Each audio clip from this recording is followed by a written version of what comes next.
Hey guys, welcome back to my channel. So today I am sharing with you guys my travel video slash guide that you guys requested about my trip to New Orleans. So I just got back yesterday. So this is very fresh out of my mind of when I was there. And I'm just going to share with you guys some of the stuff that you guys may not have seen in my Vlogtober videos. I didn't really go in depth with what we were doing while we were there, so I decided to save it for when I filmed this video, which I'll go more in depth about things that we saw while we were down there. But before I jump into this video, if you do enjoy these kind of travel guide sort of videos, please give this video a big thumbs up at the end. Also, so you don't miss any upcoming uploads from me, please hit that notification bell so you can get notified whenever I upload a new video. And also, if you aren't already subscribed, please hit that big red subscribe button down below. It will help me out so much. So let's jump right into this video.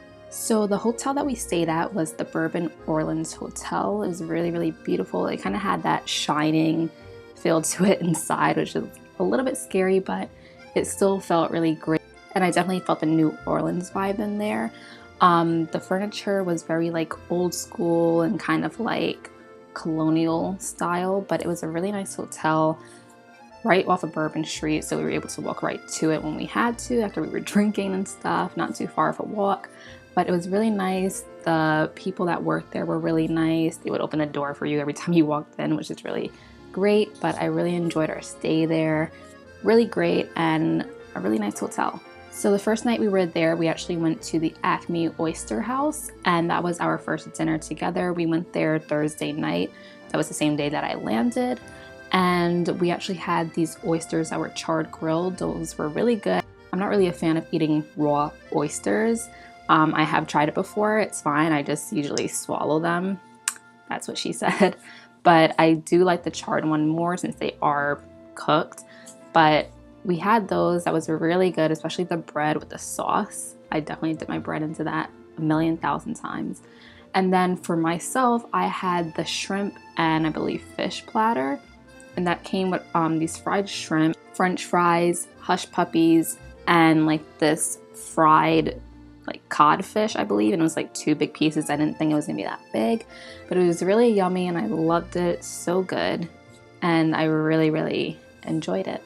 The next morning we went to a breakfast place or a dinner place. It's like a breakfast, lunch, dinner restaurant. It was called Petunia's Restaurant. And the specialty I feel like they had there was alligator meat. So they had alligator sausage, and I didn't try it, but I know some of my cousins tried it.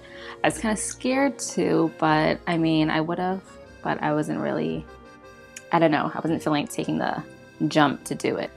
I actually had the country breakfast, and that just came with your typical kind of like IHOP breakfast sampler. It's really delicious. I loved their glazed biscuit. It was so good. And their grits were really good. I don't really like grits, but I kind of wish that mine had like cheese in it, but I probably could have added it. Should have told them. But overall, the breakfast was really good, except the fact that we had to rush because we had our plantation tour like 15 minutes later. So we were like, hurry up to eat because we had to meet the bus driver at a different location to leave for the plantation tour. So it was good. It's just I wish I didn't have to rush too much, but I do recommend that place. And they had a lot of great specials for breakfast and brunch, which I would definitely check out if you guys are going there. Now for the plantation tour, that cost about $65, and they take you on a bus ride through the Gray Line tours, I believe. You meet them at a location, and this was near the Mississippi River, not too far from our hotel, and they get you on this bus and they drive you to the plantation. It's about an hour drive, so it's kind of long. The plantation tour itself combined with the tour itself and the driving, it was about 5 hours. So most of the hours is just the transporting part. But once we got there and we passed multiple plantations, we passed one that was actually in Django, the movie. So that was great. And then there were like some other plantations that we passed along the way. But we just went to the Oak Alley plantation. And it was really beautiful, like just passing by. It looked really nice. It had these sort of oak trees lining like the alley, I guess, that goes up to the house. And it looked really beautiful. And I kind of imagined how it would look back in the day, like the 1700s or 1800s. It was really beautiful. But as much as it was a beautiful place, now it was kind of hard seeing the slave quarters, which is a like restored sort of area, because I guess during the time they said that they actually got rid of some of the houses the slaves stayed in. They got rid of most of them, so these are kind of like new built stuff that they just built for the tours.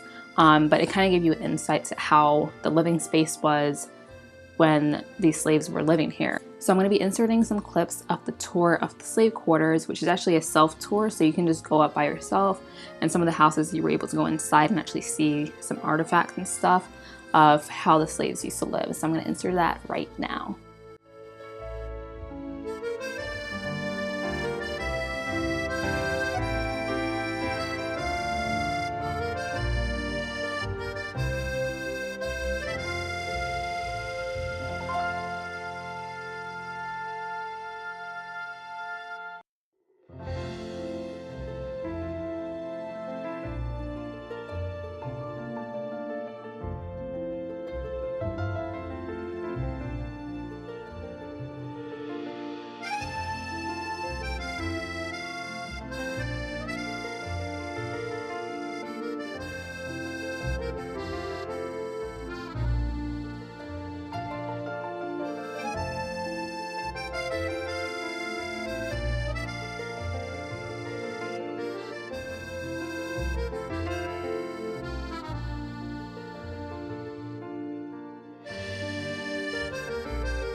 So after that, we actually got to go to the Oak Alley Plantation home.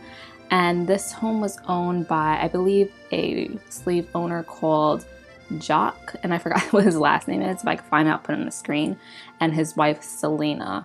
And they lived there, and I believe they used to trade sugarcane there. Well, not trade, but they used to farm sugarcane there.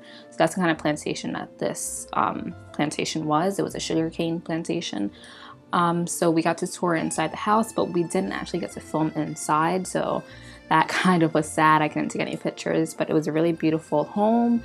And the outside where the gallery is, which the gallery we learned is kind of like a balcony, except it's called a gallery because it wraps all the way around and it doesn't have any columns that holds it up. So we were able to film outside, and that's where we saw this beautiful view of like the front lawn and the alley that goes out to the road with all the oak trees that covered it. And it was really, really nice, so beautiful. And it was a really nice experience to be able to tour that place and know the history about everything that went on there.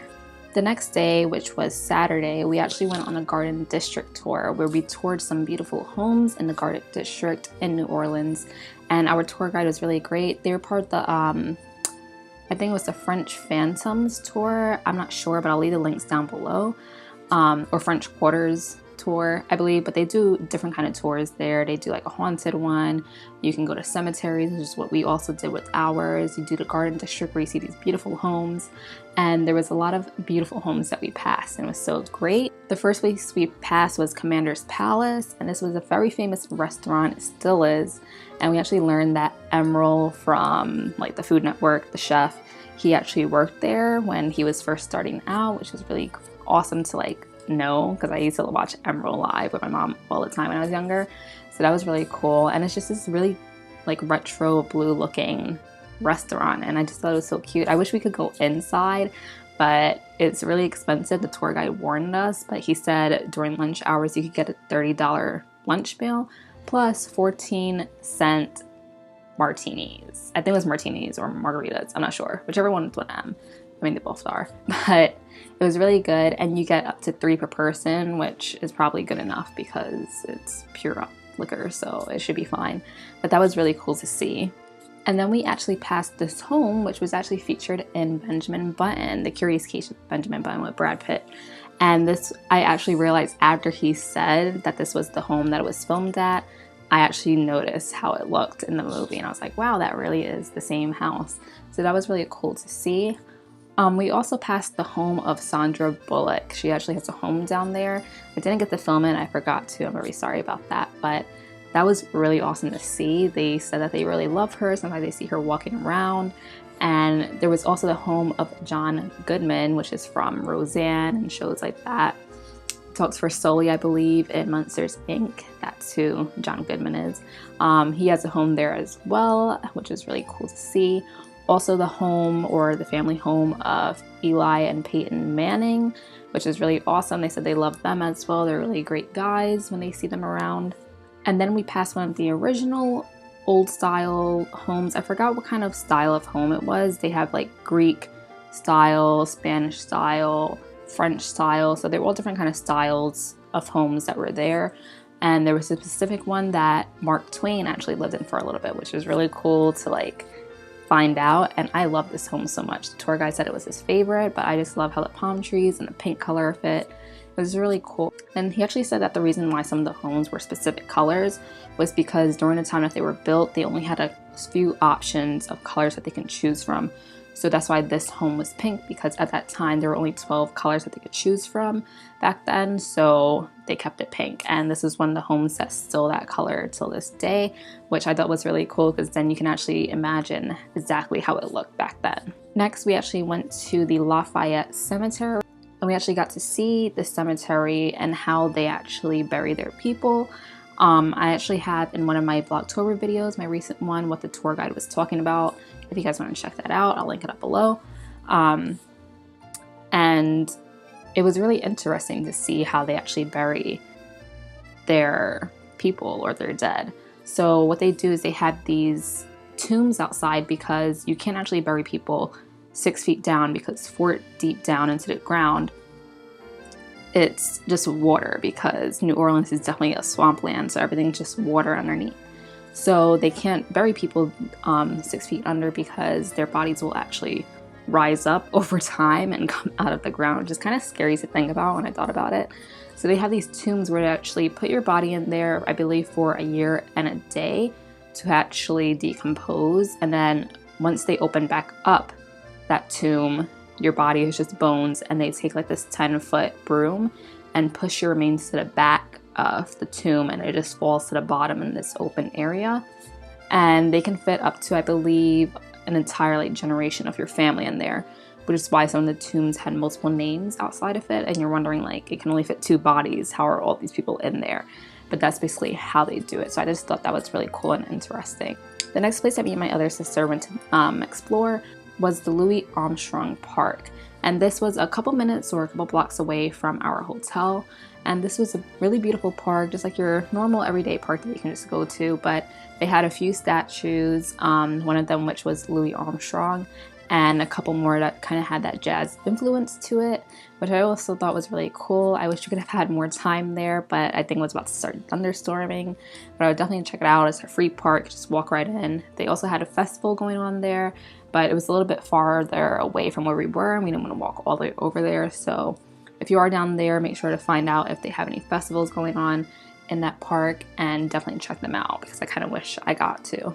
After all of that, we actually went to the famous Cafe du Monde, and that I'm so happy that we were able to get some beignets. And I also got this frozen iced coffee, which was one of the best frozen iced coffees I think I've ever had.